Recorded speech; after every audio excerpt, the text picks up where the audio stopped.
Hello everyone, welcome back to our channel. మనం ఏ topic కోసం డిస్కస్ చేసుకుంటున్నాం? Gauss elimination method. అందులోని కొన్ని ఎగ్జాంపుల్స్ చూసాం. ఇంకో ఎగ్జాంపుల్ అనేది చూద్దాం. ఇక్కడ చూడండి, solve the system of equations ఇలా ఇచ్చారు. ఇచ్చిన తర్వాత మనకి ఈ యొక్క ఈక్వేషన్స్ అనేవి ఎలా ఉన్నాయి? జీరోస్ ఉన్నాయి అనమాట. ఈక్వేషన్స్ తర్వాత మనకి కాన్స్టెంట్స్ అనేవి ఎలా ఉన్నాయి? జీరో ఉన్నాయి. మనం వీటిని ఎలా రిప్రజెంట్ చేయొచ్చు? x equals 0. ఇక్కడ b అనేది మనకి ఏమవుతుంది? 0. ఇక్కడ ax ఈక్వల్స్ b కదా, ఇక్కడ b అనేది ఏంటి? 0. ఇలా ఉంటే వీటిని ఏ ఈక్వేషన్స్ అనొచ్చు? మనం హోమోజీనియస్ సిస్టమ్ ఆఫ్ ఈక్వేషన్స్ అనొచ్చు. ఒకవేళ b నాట్ ఈక్వల్ టు 0 అయితే అవి నాన్ హోమోజీనియస్ కదా. ఇప్పుడైతే homogeneous system of equations. Non homogeneous system of equations ఎలా సాల్వ్ చేయాలో మనం చూసాం కదా. ఇప్పుడు ఇది చూద్దాము. ఓకే, ఇలా రిప్రజెంట్ చేసుకున్నాం. తర్వాత ఏం చేయాలి? మనం వీటి నుంచి మనం ఎకలాన్ ఫామ్గా మనం రెడ్యూస్ చేయాలి. ఎకలాన్ ఫామ్గా రెడ్యూస్ చేస్తే R2ని R2 minus 2R1, next R3 change R3 minus 3R1, R4 change R4 minus R1. ఇది చేస్తే మనకి ఏమవుతుంది చూడండి, 1 3 2 0 అయిపోతుంది. మైనస్ 2R1 కదా, ఇక్కడ మనకి minus 6 minus 1 minus 7 minus 4 3 minus 1 R3 minus 3R1 0 minus 3 అను కాబట్టి మైనస్ 9 మైనస్ 5 మనకి ఏమవుతుంది? Minus 14 minus 6 4 minus 2. ఓకే, తర్వాత ఏంటి? R4 మైనస్ R1 0 17 మైనస్ 3 మనకి ఏమవుతుంది? 14. Next 4 minus 2 2. ఇలా రాసుకున్న తర్వాత x y z is equals to 0 0. మనం ఇలా డైరెక్ట్గా కూడా చేసేయచ్చు. ఓకే, తర్వాత ఏంటి? ఇప్పుడు R2 change R2 by minus 1 రాసుకోవచ్చు కదా. ఇప్పుడు R3 change R3 by minus 2, R4 change R4 by 2 అని రాసుకుంటున్నాను. రాస్తే మనకి ఏమవుతుంది? R3 1 3 2 0 7 1 0 7 1 0 7 1 ఇలా వచ్చింది కదా. ఇది x y z ఇలా ఉంటాయి. 0 0 0 0. ఇక్కడ 4 ఈక్వేషన్స్ కదా ఇచ్చారు.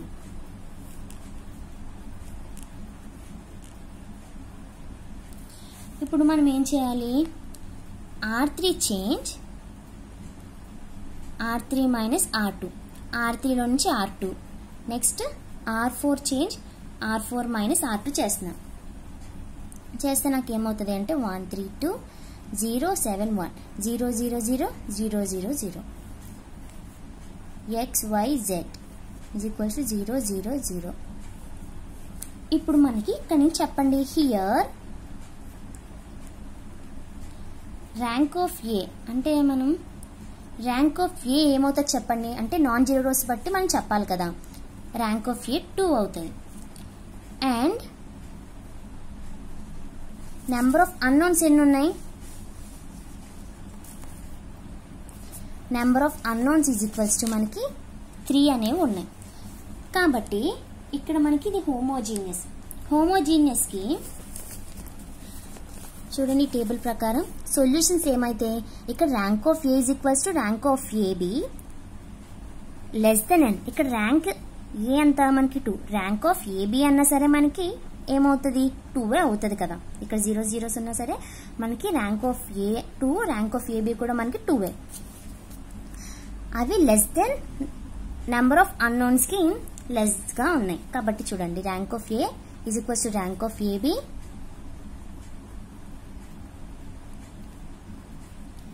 Less than 3. ఇలా ఉంటే మనం ఏం చేస్తాం? నాన్ ట్రైవల్ సొల్యూషన్ అంటాం. అంటే n minus r independent solution. కాబట్టి number of non zero solutions ఏమవుతాయి? Number of non trivial and non zero solutions is n minus r. n ఏంటి మనకి ఇక్కడ? 3. Number of unknowns. ఆ ర్యాంక్ ఏంటి 2 ఈజ్ ఈక్వల్స్ టు 1 అనమాట. ఓకే, ఈజ్ ఈక్వల్స్ టు 1 వచ్చింది. ఇప్పటి నుంచి మనం ఏం చేస్తామంటే ఇది 1 అనుకుంటే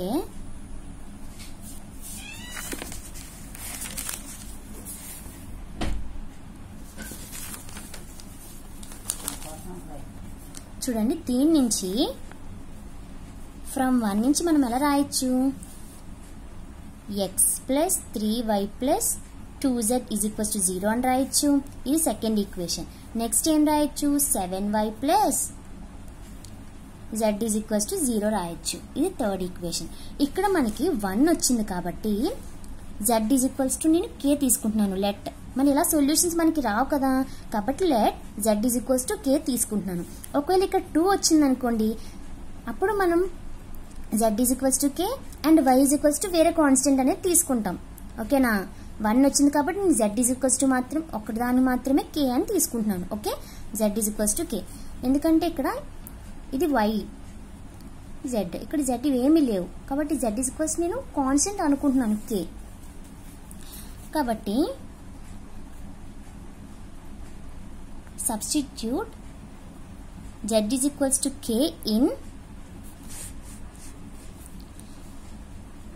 equation 3. equation 3 లో నేను సబ్స్టిట్యూట్ చేస్తే నాకు ఏమవుతుంది, 7y plus k is equals to 0. కాబట్టి 7y is equals to minus k, y is equals to minus k by 7. ఇప్పుడు దీన్ని ఏం చేయొచ్చు, నేను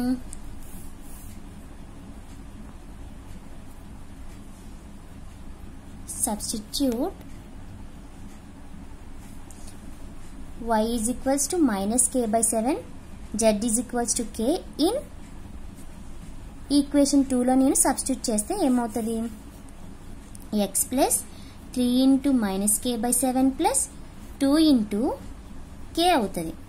అప్పుడు మనకి ఏమవుతుంది, x minus 3k by 7 plus 2k is equals to, ఏం చేస్తే మనకి ఏమవుతుంది, x minus 14 minus 7 to 14 minus 3 అంటే 11k by 7 is equals to 0. దీని నుంచి x is equals to 11k by 7.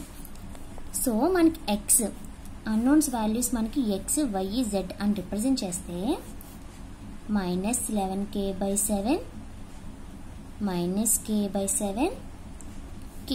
Okay, దీని నుంచి మనం k కామన్ తీస్తే ఏమవుతుంది, minus 11 by 7 minus 1 by 7 1, where k అనేది ఏంటి, easy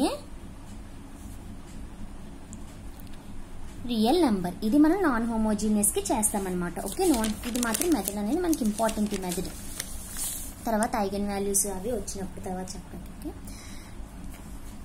given system of equations రాసుకున్నాం. ఇది మనకి expresses ax is equals to b, ఎందుకంటే నాన్ హోమోజీనియస్ కాబట్టి. మనం దీని తర్వాత ఏం చేస్తున్నాము, ఆపరేషన్స్ యూజ్ చేసుకుని మనం ఎక్లాన్ ఫామ్ గా రెడ్యూస్ చేసుకున్నాం. రెడ్యూస్ చేసుకున్న తర్వాత నాకు ర్యాంక్ ఆఫ్ ఏ ఎంత వచ్చిందంటే 2 వచ్చింది. ర్యాంక్ ఆఫ్ ఏ బి కూడా మనకి 2 వస్తుంది. ఓకే, కాబట్టి మనకి ఇలా ఉన్నప్పుడు సొల్యూషన్స్ ఏమవుతుంది, మనకి n మైనస్ ఆర్ కాబట్టి 3 మైనస్ 2 ఈజ్ ఈక్వల్స్ టు 1. కాబట్టి నేను z is equals to k తీసుకున్నాను. z is equals to k తీసుకున్న తర్వాత substitute z is equals to k in equation 3. Equation 3 లో సబ్స్టిట్యూట్ చేస్తే నాకు y వచ్చింది. ఈ రెండు కలిపి నేను ఈక్వేషన్ 2 లో సబ్స్టిట్యూట్ చేసుకుంటే x వచ్చింది. ఇలా మనం రాసుకోవచ్చు కదా, x is equals to xyz అని. ఇలా మనకు వస్తే k కామన్ తీస్తే ఇలా వచ్చింది అనమాట. k అనేది ఏంటి, real number. Okay, thank you. Okay, example మీరు ఈ ఎగ్జాంపుల్ కూడా ట్రై చేయండి. ఇక్కడ ఏంటంటే test for consistency and hence solve the system. ఈ సిస్టమ్ ని సాల్వ్ చేయాలి. సిస్టమ్ ఆఫ్ ఈక్వేషన్స్ అనమాట. Solve system of equations. ఇక్కడ ఏంటంటే ఫస్ట్ కన్సిస్టెన్సీ లేదా చెక్ చేయాలి. కన్సిస్టెన్సీ ఉందా లేదా అంటే మనం చెక్ చేయాలంటే ఏ కండిషన్ ఉండాలి, rank of A is equals to rank of AB. Okay, అలా వచ్చిన తర్వాత ఒకవేళ కన్సిస్టెన్సీ అయితే ఏమి మనం సాల్వ్ చేయాలి. వచ్చు కదా మనకి సాల్వ్ చేయడము. ఓకే, మనకి ఇలా సాల్వ్ చేస్తే మనకి ఆన్సర్స్ అనేవి వస్తాయి. Thank you. Please like, share and subscribe my channel.